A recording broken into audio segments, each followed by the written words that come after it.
Hurts my soul seeing so many leftists take Candace Owens at face value. It's so funny because like she's just not very good at putting together like a convincing argument. At least for me, like whenever I hear her try to talk about something, she just always comes across as like cuckoo for Cocoa Puffs, you know? And it's like, I should want to believe this narrative that, you know, Israel killed Charlie Kirk, right? I hate Israel. And this kind of false narrative actually moves the attention away from like the Antifa transgender, cynical smears, you know what I mean? Like it just kind of separates people's attention at a time when if they were like more united, they could probably start doing like criminal prosecutions and whatnot. But she was so incredibly anti-Semitic and has been. And by the way, I don't use this term lightly, okay? I'm not the type of person who will just go around and start calling people anti-Semitic because they're anti-Israel. Obviously, that'd be pretty funny of me to do, right? Like, there are some people who just are straight up anti-Semitic. And that doesn't, you know, invalidate the pro-Palestinian position even a little bit. There are just some people who I think hate Jews more than they care about saving Palestinians, right? But basically, my point is that she's not even doing a very good job with this stuff because, like, there's so many things she's said about in the aftermath of the Charlie Kirk stuff that's just so fucking crazy, so cuckoo, you know, so crazy, cuckoo beans. But yeah, more power to her. What exactly did you mean calling Candace crazy? What do you specifically mean? Precise language can help bring people together, in my opinion. Yeah, I think her theories are completely insane. Even when it comes to like Charlie Kirk being potentially assassinated by Israel, I've extensively covered it. I mean, it's good for me, right? Like it's as I described, like I believe women. Exactly, me too. I believe women as well. So obviously, I can't, I can't criticize her too much. More power to her. But like, low key, the things that she has put together have been far too grand. Yeah. She does stuff like this all the time. Like there's a million different ways to attack Macron. And the only way not to attack Macron is by going into a legal battle where you are getting sued for defamation because you kept calling Macron's wife transgender. Like, she's literally a pedophile. Why don't you just say the truth that Macron's wife is a pedophile? Because if you were to say that, nobody could actually attack you because she actually is a pedophile. But instead of doing that, you had to go the extra step and make up some insane shit, you know? No exit wound is a biggie, though. Yes, there are inconsistent things with the Charlie Kirk assassination. There always will be. There always will be, like, people poking holes in the official narrative, and the official narrative is murky, and I don't discount that at all. It's just that if we're going to scrutinize the official narrative, we also need to scrutinize the counter narratives. And the counter narratives are the ones that are at least coming from Candace Owens. Some of them have new information that maybe the public previously had not acknowledged or knew about. But a lot of the counter narratives are just like crazy. Like, oh, there's actually a separate hole in the ground. And like, it was a Jewish tunnel that, someone popped out of, or it's too far-fetched for it to be potentially real. To put it simply, Candace Owens is a politics and drama YouTuber who warps celebrity news and true crime to fit primarily transphobic and anti-Semitic narratives. She also denies the Holocaust and says the real ethnic cleansing was of Germans. She's a grifter. Yeah, it's funny to see like a black woman do the whole like the Bolsheviks did the real genocide of Christians. Like, why doesn't anybody talk about that? It's like, bro, you are literally a black woman. Like, that is crazy. Because that is like, oh, the Jews are responsible for the death of like 60 million Christians. Narrative is like a white supremacist one. Like, that's not even your gripe. You know what I mean? That's not a conversation that you're a part of at all. It's also a ridiculous statement to begin with because, like, the Bolsheviks are goated, obviously, and you know what Christians were doing, what white Christians were doing to black women at the same time frame was not great, to say the least. Down. I am a girl and I can't believe you banned me. First of all, I didn't. You just got timed out. Yeah, dude, I'm okay. No, you don't. I'm a lady. What is? Oh, this person was defending Candace Owens initially. Oh, this has got to be like a boomer lady, I suspect. I'm too old for this chat. I'm just here to send Hassan love and support from a New York City Afghan auntie while these dorks lie and smear his good name. I wanted to see my name with the cartoon Kai after 10 gifted 10 subs. Yeah, you're not supposed to give gifts and want something in return, but my heart wants what it wants. Oh my God. We got a New York City Afghan auntie in the chat who is a Kai Cenat watcher and gifter and is yelling at me saying I'm disrespectful to my uncle. You got timed out by Fossabop, auntie. That's an auto timeout because your message was too long. You had to keep it under 450 characters, auntie. Listen, I think it's totally fine to have disagreements with your loved ones and your family members, as I am not shy about openly stating said disagreements. But at the end of the day, blood is thicker than water. I say it all the time. But if someone says they are not anti-Semitic, shouldn't we believe them? I'm not saying she's great. Wait, what? I don't understand why you think she's being disingenuous with her denying being anti-Semitic. And what is cuckoo? She's like defending. She was defending Candace Owens. Yeah, Candace Owens is a grifter in the way that, like, she's an OG grifter, right? As a black woman, she spent a good deal of time working for a Zionist white supremacist institution that was known as the Daily Wire. At the time, she was pro-Israel, obviously, but she was also still very much anti-Semitic. She said a whole bunch of stuff like, you know, Hitler just wanted to make Germany great. And nationalism isn't like a scary thing. Fascism, people keep saying it's fascism, but like Hitler just wanted to make Germany great. But then he became a globalist when he started invading other countries. And then that's when it spiraled out of control. But like what Hitler was doing in an effort to make Germany great was obviously concentration camps for socialists, Jews, communists, trade unionists, and whoever the superior master race of Aryans decided were undesirable. So obviously, even on that aspect, it wasn't great at all. So that was seen as, understandably, a deeply anti-Semitic thing to say. But the Daily Wire, led by Ben Shapiro, still hired her after that statement. And the reason why they did that was because, you know, that's not the full quote, right? No, it is. And I just said the full quote. But that, I mean, there's been a whole bunch of other, a whole bunch of other incidents as well, but it's not even just like her anti-Semitism necessarily. She has every single bigotry locked down. She is the type of person who has used her identity as a shield in an effort to basically say the shit that white supremacists at the time were too afraid of saying out loud and in public. She is a black face for white supremacy, right? I mean, she spent most of her career at the Daily Wire positioning herself against George Floyd and positioning herself against Black Lives Matter and against black people in general. So, love to scream hate when you refuse to see reason.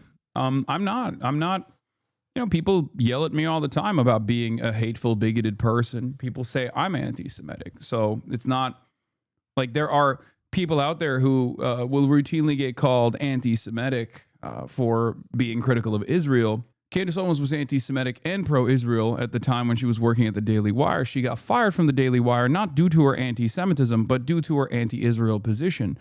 Because as Ben Shapiro has very openly stated, and I covered this at the time extensively if you want to go back and see my statements on it, but Candace Owens is a bigot of every order. I mean, she's anti-black, she's anti-women, she's anti-Semitic, she is everything. But what's interesting about Candace Owens is that she's anti-trans as well, of course, but she's not very good, I think, at packaging all this stuff. She does have a decent understanding of what gets her clicks, what gets her views. She does do a decent job of like merging, as another chatter was saying, true crime and like celebrity news with right-wing propaganda. And I think that's where she shines. That's definitely where she she really pops off. That's why she's been able to. That's why she's become a ginormous force in the sphere of political commentary. But I do think it's interesting because like a lot of people just operate on this like weird binary where they think that like black people could not be servants of white supremacy. Like they can. And there are plenty of black Republicans who actually do this and play this role, play this job. I will say I do appreciate her not like going as aggro on the Islamophobia side as of late. So that's like, I guess the one redeeming quality at a time when there's an unprecedented amount of Islamophobia out there. She has certainly scaled that back. But the point I was trying to make is that she doesn't necessarily do a good job of I think, building a convincing case on the things that she advocates for. It's like, is she actually a Holocaust denier? I don't know. I mean, I wouldn't be surprised. I haven't like dove too much into her anti-Semitism stuff, with the exception of like that very famous like Hitler just wanted to make Germany great quote, which I guess she's now saying was taken out of context. But I actually did give the full context of the quote where she was defending nationalism, German nationalism, by saying like nationalism is not a dirty word and people shouldn't actually think it's a dirty word. That was the argument that she was trying to make. But I wouldn't be shocked if she has said other things that are also in the range of Holocaust denial. It wouldn't shock me at all. Like Douglas Murray is a monstrous dick rider of Israel, and he has made a living for many, many years talking about how nationalism isn't a dirty word, but at least he's smart enough not to associate it with Nazi Germany. He will always say, well, we shouldn't think nationalism is bad because the Germans like fucked up and were stupid and wanted to murder Jews or whatever, right? Like that was his argument. Whereas for Candace, she was like, nationalism is not a dirty word. And actually, German nationalism was good until Hitler decided to invade other countries. And then it became bad. And it's like, no, it was actually pretty bad. German nationalism in and of itself was really bad, as a matter of fact. Yeah. Oh my gosh. She has like an entire, like Candace Owens is basically, with the exception of being anti-Israel, I would say that with the exception of being anti-Israel, every single thing that he has said, I'm not saying every single thing that she believes, because I don't know what she actually believes, because she used to be like anti-Trump, for example, back in like 2016, before she got plucked by some incredibly Islamophobic ultra-Zionists, ironically enough, right? David Horowitz, rest in piss, and Ben Shapiro, ironically enough, were the reasons why she became this like prominent fixture of Republican politics, because it was a bunch of ultra-Zionist, Islamophobic Jewish guys that literally plucked her and groomed her into becoming this force. And then she basically turned around and was like, actually, I'm anti-Semitic. And they were like, no, that's totally fine as long as you're pro-Israel. And she was like, of course I'm pro-Israel. And then she was like, I'm anti-Semitic and also anti-Israel. And they were like, whoa, whoa, whoa, whoa, what are you doing? You can't, that's not how this works. You're fired. That's literally what happened. Okay. So, I mean, she's had every bad and wrong opinion in general. But I would say she was, Hasanabi, hating on Candace is weird, Hassan. Hating on Candace is weird. Remember your hot take on Charlie Kirk not turning on Israel? What about that new group chat text? You say that's going to be fake or what? I do think that if you are tuning into Candace Owens' frequency, it's going to be quite difficult for me to convince you of anything, because I'm sorry to say this, but you're kind of fucking stupid. Okay? Because Charlie Kirk publicly turning on Israel is entirely different than Charlie Kirk expressing his discontent with his Zionist donors for constantly calling him a fucking anti-Semite after years and years of service. That I don't think those text messages are fake at all. I don't think you understand. I never said those text messages are fake. As a matter of fact, I actually applauded the gray zone reporting on the previous text messages and the previous Charlie Kirk meetup that took place with like Bill Ackman and whatnot. The only thing I'm calling into question is this false notion that Charlie Kirk was inevitably going to turn on Israel. These guys are shrewd political operators. They are tied to the hip with Donald Trump. And until Donald Trump turns on Israel, how do I know? That's a fantastic question. You want to know how I know? Because I was supposed to fucking debate him on Israel. Literally. That's how I know. Because what we were supposed to debate on was Gen Z, specifically on Israel. You are full of shit, man. Still love you though, gang. All right, brother. Charlie Kirk has never throughout his career sidestepped Donald Trump. He was attached to the hip. Once he was pro-Trump, he was initially anti-Trump, but once he became pro-Trump, he just stuck with Trump the entire way, and he got rewarded tremendously for it. And one of the best examples of Charlie Kirk actually recognizing that something was really fucked up was the Epstein stuff, right? But if you recall, his own personal convictions on the Epstein stuff played no role in his commentary, because once he got the boss call from Donald Trump, he just straight up said, I'm done talking about Jeffrey Epstein. So do I think Charlie Kirk had a lot of anger and animosity towards Israel privately? Abso-fucking-lutely. They all do.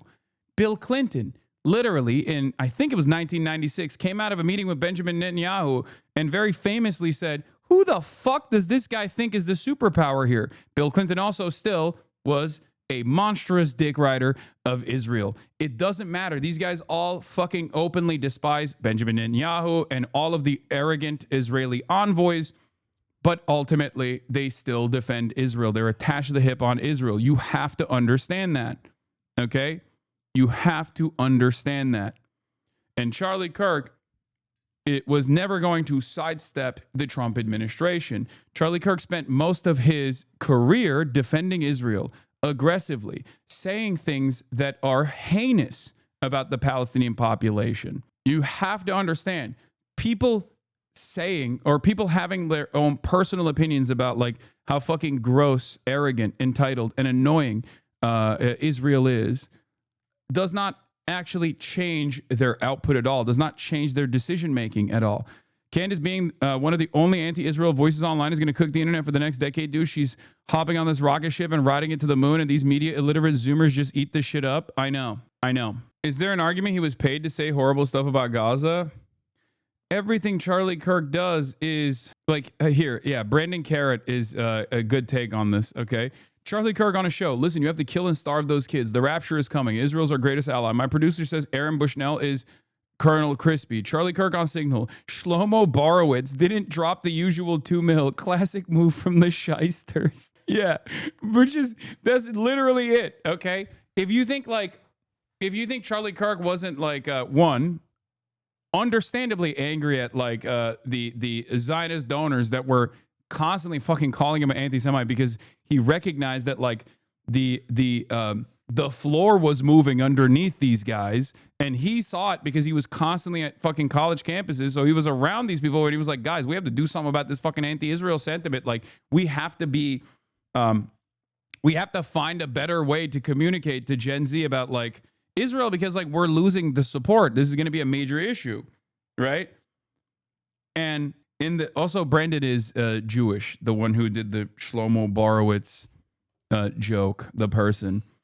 I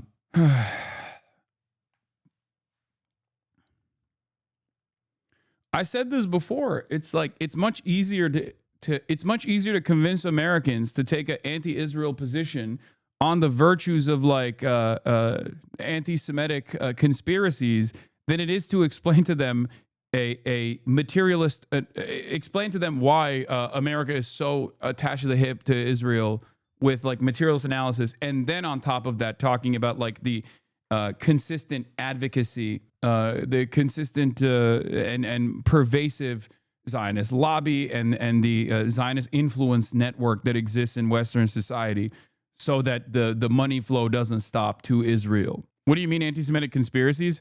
It's so much easier to convince an American that Jews control the media, and they, and they're a monolithic group that just wants to melt the Palestinians.